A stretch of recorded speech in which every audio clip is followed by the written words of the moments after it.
ಈಗ ಬೊಂಬಾಯಿ ನಾಡು ಚನ್ನಪಟ್ಟಣಕ್ಕೆ ಎಂಟ್ರಿ ಕೊಡ್ತಾ ಇದ್ದೀನಿ.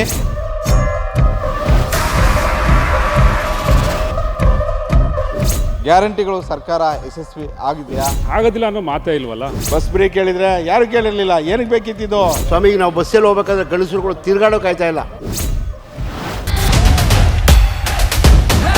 ಶಾಸಕರನ್ನ ಮನವೊಲಿಸ್ಕೊಂಡಿದ್ರೆ ಡಿ ಕೆ ಶಿವಕುಮಾರ್ ಇಷ್ಟೊತ್ತಿಗೆ ಮುಖ್ಯಮಂತ್ರಿ ಆಗ್ತಿರಲಿಲ್ವಾ? ಆ ಭಗವಂತನ ಸಾಕ್ಷಿಯಾಗಿ ಅವರು ಮುಖ್ಯಮಂತ್ರಿ ಆಗೇ ಆಗ್ತಾರೆ. ದೈವ ಬಲ ಇದ್ರೂ ಅದೃಷ್ಟ ಬಲ ಬೇಕಲ್ಲ. ಕುಮಾರಸ್ವಾಮಿ ಮತ್ತು ದೇವೇಗೌಡರ ಬಗ್ಗೆ ಅವರು ಪ್ರತಿದಿನ ಬೆಳಗ್ಗೆ ಎದ್ರೆ ಸಾಕು ನಮ್ಮವರೇ ನನ್ನ ವಿರುದ್ಧ ಮಾತಾಡ್ತಾರೆ.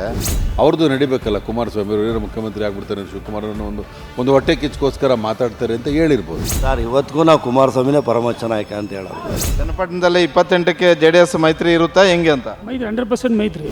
ಈ ರಾಜಕೀಯ ಚದುರಂಗದ ಆಟನ ಯಾರು ಏನು ಹೇಳೋಕ್ಕಾಗಲ್ಲ. ಗೌಡರ ಲೀಡರ್ ಯಾರು? ವೀಕ್ಷಿಸಿ ರಾತ್ರಿ 8:30ಕ್ಕೆ.